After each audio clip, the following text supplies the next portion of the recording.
Michelle, welcome to the Human Capital Innovations podcast. Thank you. Happy to be here. Yeah, I'm excited to have the chance to chat today with you. And you have such an interesting background, and we have a lot of overlapping areas of interest. We're going to be talking today about scaling organizations and HR's role in scaling, how to do that successfully in a sustainable way, playing the long game. As we get started today, I want to just read Michelle's bio for all the listeners. Michelle is a former HR executive turned coach, trainer, and human capital consultant. After spending a decade working in technology, VP and PE firms in various HR capacities, Michelle is that blend of people and business. She knows what makes people work well in businesses and how businesses can better serve their people. She coaches ambitious high achievers to move past overwhelm, burnout, and stagnation so that they can move forward, excel, and thrive in career and business. Through her own professional journey, Michelle understands the importance of mental health and holistic wellness and why it plays an integral part in maximizing performance and accessing one's fullest potential. Prior to opening up her own practice, she worked at various sized organizations, from startups to Fortune 500 companies, including companies like Living Social, Google, and SoftBank. In her career working in fast-paced, intense, and global environments, she launched offices and supported international HR operations across APAC, EMEA, and LATAM. I'm not even sure what all those are. Michelle holds a bachelor's in international studies from UC Irvine and an MBA from Duke University. Michelle, such a pleasure to have you with me today. Thank you so much for taking the time. And as we get started, is there anything else you would like to provide by way of personal background? Yeah, apologies about that lingo about the offices. So launching offices in Asia Pacific, Latin America, Europe, Middle East. So those are kind of the acronyms that we use in the industry. So apologize. But yeah, aside from that, that captures most of it. I'm originally from Los Angeles. I'm a second generation Chinese American, and I think a lot of my story is shaped. A lot of where my professional story has landed me and where I am now has been shaped by my roots. So I'm excited to talk more about that as well. Excellent. Really excited to have that discussion. And given your background in a lot of different types of organizations, different sizes of organizations, I think that'll feed in well as we discuss scaling and the implications of that. I mean, there's so many implications, but we're going to be focusing on the implications on HR and people management and leadership and what organizations need to be thinking about for sustainable growth. So let's start there. Scaling any organization will have lots of implications for leaders and managers, both middle management, executive middle management, all the way down to the frontline managers and supervisors, and then their people.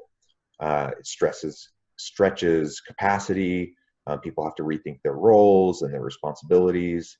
What do you think HR's role should be during that process, and how can they best connect with the organizational leaders at various levels to ensure smooth scaling occurs within the organization?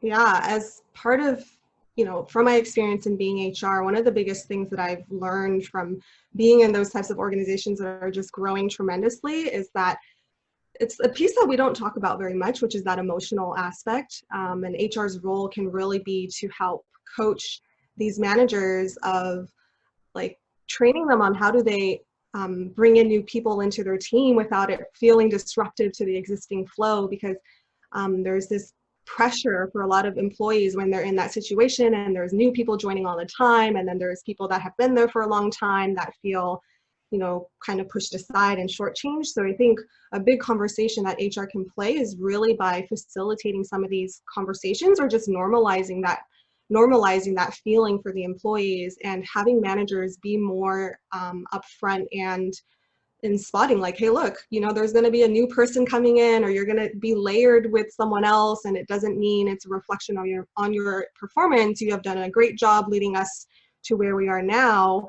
But for our next phase, we needed to get this new person in. And I think the lack of those types of conversations really creates a lot of that friction for employees. And they always think like, oh my gosh, it's something that I did wrong, but it's really more this organizational change. So I think HR's role can really be to help facilitate, normalize some of those conversations and really ensure that managers are being upfront and transparent around what's happening.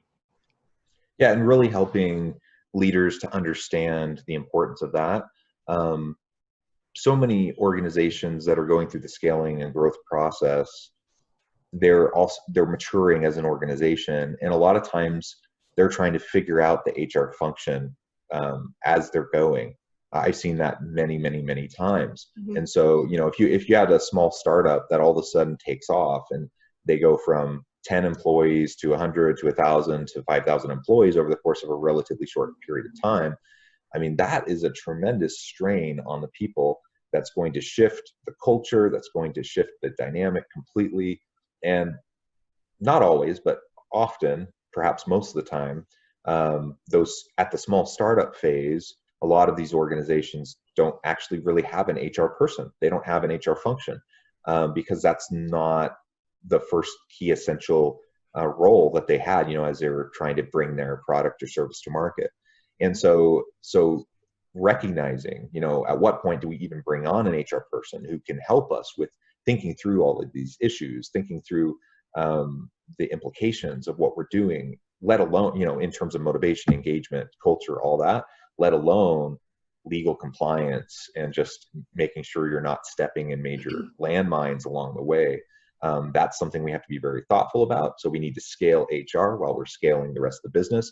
And then as HR is starting to mature and develop, then they need to play a critical role in helping the people managers up and down the hierarchy better understand what their role is in people management and how they can have those conversations effectively, consistently over time. We can't just assume that our employees will understand our intentions or understand the why behind the adjustments that are happening, whether it's layering employees because of growth, or it's making structural shifts to the organization, or whatever the case may be. Because during that scaling phase, it's very disruptive, and it's a difficult period. So everyone needs to be very communicative, probably over communicate whenever possible, and just make sure that everyone understands where they stand with you as their leader and with the company. Mm-hmm. No, exactly. I think that's a good question that you raised, is really for a startup, when is the right time to get their first HR person in? And, here in Silicon Valley, there's a lot of these startups that don't have an HR person until they reach a certain phase. And I agree, like at some point, when you're early testing your product, or still, like the team is still relatively small and the people issues are more manageable, like that makes sense. But I would say that sweet spot is between 30 to 50 people, where like having someone in early on and helping to think through, hey, there's this gap here of a role that we need. That's probably a good sweet spot, I would say. I also have heard of organizations that wait until like 100, 150 people. And by that time, it's hard because the culture has been established already. And for someone to go in and then try to re-change what that looks like, it's an even harder change management process. So getting it early on, getting those structures, getting those frameworks, the trainings in at an early stage really helps set up the company for future success as they grow and scale. Because yes, a scaling organization is growing in so many aspects, not just functionally, but everyone is leveling up at a fast pace. And for employees to also not have a channel of knowing where to go for some of these questions, it can just get very messy. So I'm always a fan that startups can or should be finding an HR person earlier, sooner than later, and having really that HR person be a strategic partner to building the business instead of just like an operational arm. But it has to be a bit of both strategy in terms of thinking what the org should look like, and also being able to operationalize and scale from a day-to-day perspective. Yeah, I agree. And we're both HR people management consultants. So, I mean, my bias is you want an HR person in there, a strategic HR person in there from day one, to Yes. help frame the structure and design the work and help to drive the healthy culture and all of that. But I recognize that's not actually going to happen usually. But if you can have people, even if their first expertise is in engineering or coding or manufacturing or whatever, if you can have at least someone in that startup team who has at least some sort of understanding and intentionality towards the organizational side, the people side, then that can probably tide you through those initial stages, and then you can grow with it. And you're absolutely right. I mean, once you're hitting 30 to 50 employees, I mean, certainly strategically, it's necessary to have someone driving those strategic people discussions at that point. But legally, in terms of all the compliance issues, all of the laws start to kick in at that size. And so you just have to have somebody, because you don't know what you don't know. And I've seen so many times where organizations have grown far past the 50 employee stage, and they have so many violations, and they don't even know about it. And it's not because they're intending to do anything wrong. They just don't know. They have no clue. And so that's one of the reasons why you need someone with the expertise. Just like you need someone with operational expertise, you need someone with the financial expertise, you need someone with the people management expertise, to help avoid the landmines, as well as be strategic in your organizational leadership as you grow and scale. And I've seen the same thing you described. I mean, I'm not sure where you're located actually. Are you in the Bay Area, California? You're in the Bay Area, yeah. So I'm in Utah, and here in Utah, it's interesting because I'm not sure if it's just kind of the surrounding culture that feeds into it, but there are a lot of companies that have hundreds of employees without a dedicated HR person. And there was one company I was working with a couple years ago. They had almost 1,000 employees before they brought in their first person. Obviously they had different people at supervisory and managerial levels doing pieces of HR stuff, but they didn't have any dedicated HR person, certainly no department, and they had about 1,000 employees. And when they brought in the first person, that person just had to spend like the first 2 years just cleaning up all the messes and just thanking God that they didn't get sued and that they hadn't been audited, for all the violations that they had that they didn't even know that they were dealing with. So, from that standpoint, we definitely need to make sure that we're scaling HR along with every other aspect of the company, and we can't just put it off. I know sometimes people think HR is a cost center, and that it just sucks money out of the organization. You and me both know that's an interesting way to frame it, because if you want successful organizations, you need to have engaged, motivated, productive, and innovative employees. And that doesn't happen on its own. That happens as you purposely drive a healthy culture, and as you hire the right people and get them into the right positions, and you lead them effectively. And so as you invest in people, then that investment pays a lot of dividends, and you can have really strong return on investment.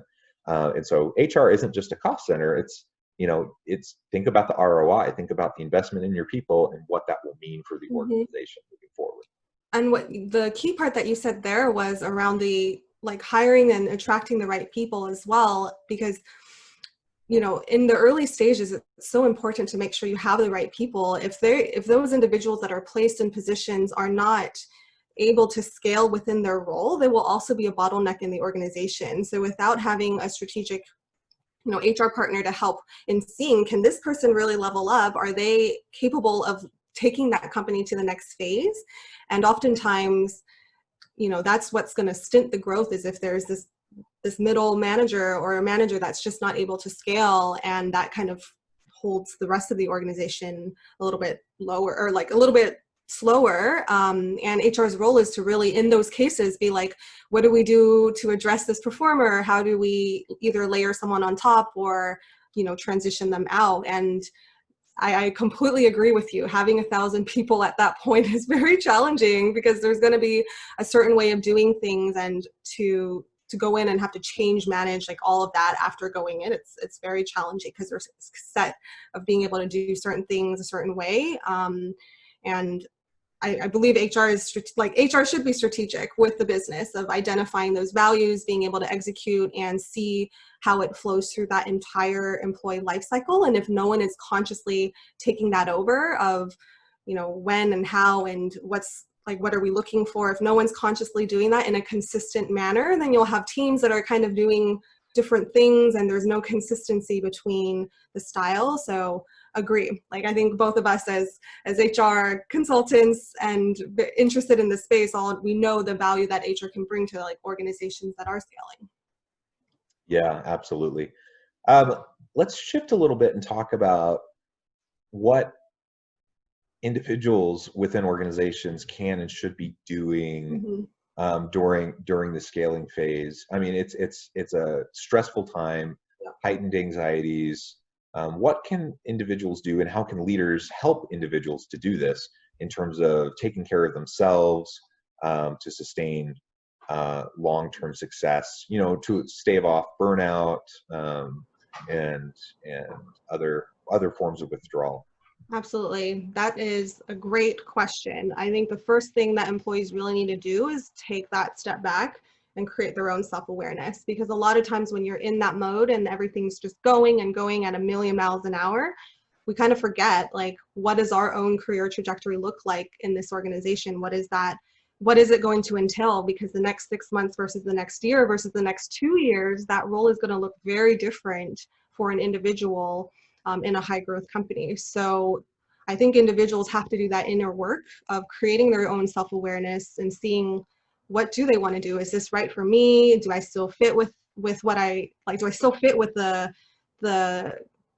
company's values? Is this where I want to take my career? Because if they don't pause to really ask themselves, then they're going to just go on this road of like, I have to kind of follow up that ladder and that chain, or get moved into swim lanes as the company starts to organize a little bit. So I think it's really on the individual's perspective to take a step back and ask themselves, what do I need to do, or what do I want to do, and does this match up and align with my career? Because there are going to be people who work in startups, and as the company is maturing, it becomes a little bit more of a mature organization, and maybe that's not their style. And if they don't stop to ask themselves, then there's going to be a misalignment of what really suits their background or what really suits their skills. So that, I think, is the baseline foundation of what an individual can do on their end.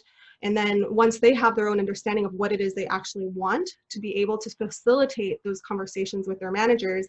Because a lot of times, I think a lot of times employees are always waiting for the managers to give them solutions and tell them what to do. But hey, everyone, like, your career is your career, and it's your responsibility to really map out and see what it is that feels aligned with what you want to do. So that's kind of the biggest mistake that I've seen, is like employees waiting for the manager to give them a direction versus them taking control of what it is they want, and then having conversations about what it is they actually really want. Yeah, absolutely. Being proactive, taking responsibility for our own career growth and engagement and fulfillment, I think is important. Now, I'm a big believer that leaders should be, effective and proactive in having those conversations. So a good leader will do those things. But again, we can't control what other people do. I have control over me. I have control over my situation. And within the context of my situation, I can make decisions. And so I'm going to focus on that and try to make the most out of whatever situation I'm in.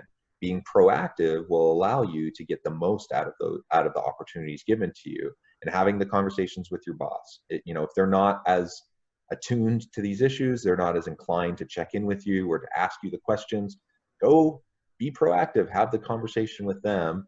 And ultimately you may decide that this growth stage isn't for you and you want to go back into another startup or whatever. Every person's different, and people shift over their work life.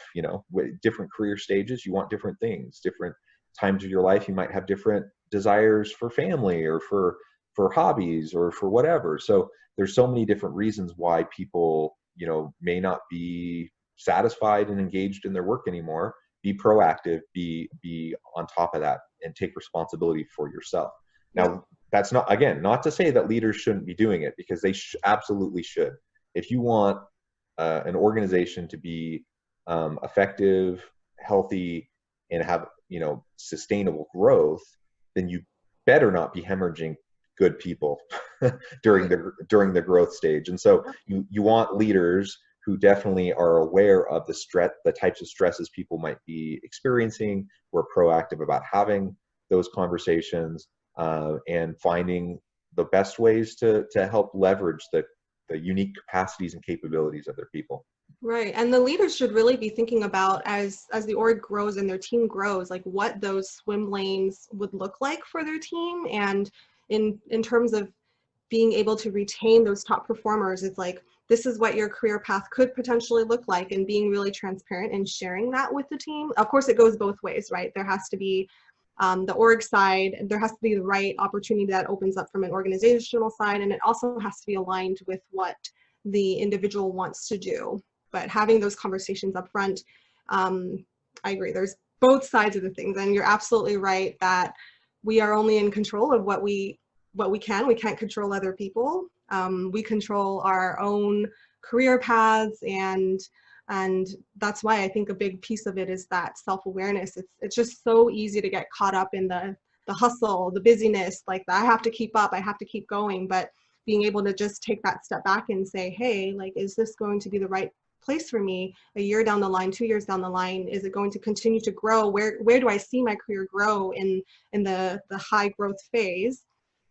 And those are all important questions for someone to, it's hard being in the space. I've been there as well, and it's kind of hard being in the moment, because you're just so accustomed to keeping up. But I think having that knowledge of like, well, where do I want to be, and how can this role really like propel me forward?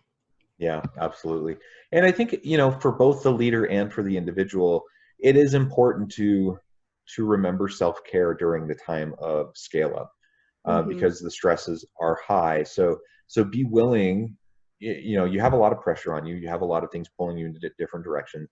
But remember that you will be most productive when you are rested. You will be most productive when you are centered. So taking the time to quiet your mind, to reflect, to meditate, to do whatever you do to kind of recenter yourself, and to make sure that you can be on your A game, because it's better for the organization, it's better for you as an individual, and sometimes we have to force ourselves to take that time, because we're just going, and even just a half hour of just more quiet time focused on self-care, and taking care of your needs can make all the difference in the world. Mm-hmm. Absolutely. And it goes back, like they call it self-care because it's something that no one's going to tell you to do. That's something that you have to do for yourself. So while good managers can really strike that balance, I see sometimes managers say they won't email after a certain time, and I think that's great, but not all managers follow that, and they'll be emailing throughout the entire night. And it's up to the individual also to be able to, have a conversation or have their own boundaries, and have conversations with their managers on setting expectations around that if they're confused. Because in those high stress environments, it's so easy to just want to keep going and wanting to prove yourself and stay in tuned with the hustle, that maybe that's not what the manager expects, that they just haven't communicated that self-care and taking time to rest over the weekends is important. So again, it goes both ways. I think it's all about creating that self-awareness too, and then having those conversations with managers if there is any sort of like, if it's not clear. It's always good to have those conversations with managers, but otherwise employees can just have this swirl in their mind of I have to keep up, I have to work those 60 to 80 hours 80 hours a week. But having a transparent conversation with the manager around what are the expectations? Is that, can I enjoy my weekend off? Or do you expect me to check emails after a certain hour? Or when do I know when it's urgent versus when it's not urgent? Having those conversations up front will really help to create those boundaries. Yeah, and the boundaries are important, and it's important for leaders to recognize that they set the tone and they set the example. So it's good to have the conversations, but if you say one thing while you're talking with your people and then you do something different, Hmm. then they're going to default to the behavior, right? And they're going to do what they see you do. And so if you want people to use their weekends to reinvigorate themselves, you want people to enjoy the evenings with their families. You want people to take vacation days occasionally. Then that means as a leader, you need to do those things. Hmm. Otherwise, people will see what you do and then they'll try to mimic what you do because they see that as the path to getting ahead, to being successful, or the way to avoid you know something negative happening to them in the workplace. So I think it's really important. We've said it multiple times today, but self-care, focusing on what you can control, taking proactive control over your own situation, as much as possible. And then leaders, of course, in the scale up phase, it's tough. So I hope every organizational leader will consider, what's the role of HR? What's the role of people management? What's the role of investing in our people during this time? And be thoughtful about that, because there's going to be long-term implications for the decisions that you make today about how you're going through the scaling process. And if you're not intentional and deliberate and strategic about how you're forming your culture and the various mechanisms, the policies, practices, procedures that are going in place as the organization matures, there will be a culture that emerges Hmm. organically. It will emerge, and chances are it won't be a good one. It usually, if left to its own devices, culture will just bubble up and probably not be super healthy. So we want to be much more proactive about that as we go through the scale up phase. Hmm. I think Well, the only Oh, one more thing. I think the yeah, only thing to kind of add on that is they call it scaling and growing for a reason because everyone in the org at that point is scaling. So employees are scaling, managers are scaling, teams are scaling, systems, processes, like everything is scaling. And I think that was one thing that I realized while being in that phase is as everyone's growing, like it's okay to look and ask for help as well and figuring out where are the resources that can help through that phase. A lot of times, I think a lot of in that phase for scrappy startups are trying to figure things out on their own. And even for managers and individuals, if they're feeling like they're hitting a wall or they feel like they're not able to kind of level up to that next phase in their career or within work, it's like it's a good time to assess and think like, where can I get extra help for me to help scale? We get consultants and those sorts of things to help us scale our organization, but for individuals and their own personal talent, it's okay to ask for help in that regard as well. absolutely, absolutely, amen. Well, Michelle, it has been a real pleasure talking with you today. We're about out of time, but before we stop with our conversation today, I want to give you a chance to share with the listeners how they can get connected with you, find out more about what you're doing, and perhaps reach out to work collaboratively with you if they need your help. Yeah, sure. So you can visit my website, michelleku.com. So that's Michelle with two L's.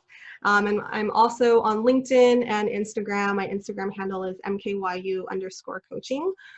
So I'm really keen on helping individuals solve through some of these hairy work problems that they might be going through and help them scale within their career or just work through a transition. And that's something that I'm really passionate about. So if anyone's feeling themselves in a career rut or just not sure of how to transition, I'm your gal, and feel free to email or reach out, and I'm excited to speak with anyone. Awesome, thank you. I encourage listeners to reach out to Michelle, get connected on LinkedIn, and find out more of what she can do for you. Michelle, it's been a real pleasure talking with you today, and I hope everyone stays healthy and safe, that everyone can find continual meaning and purpose at work, and that everyone has a great week. Thank you. Thank you.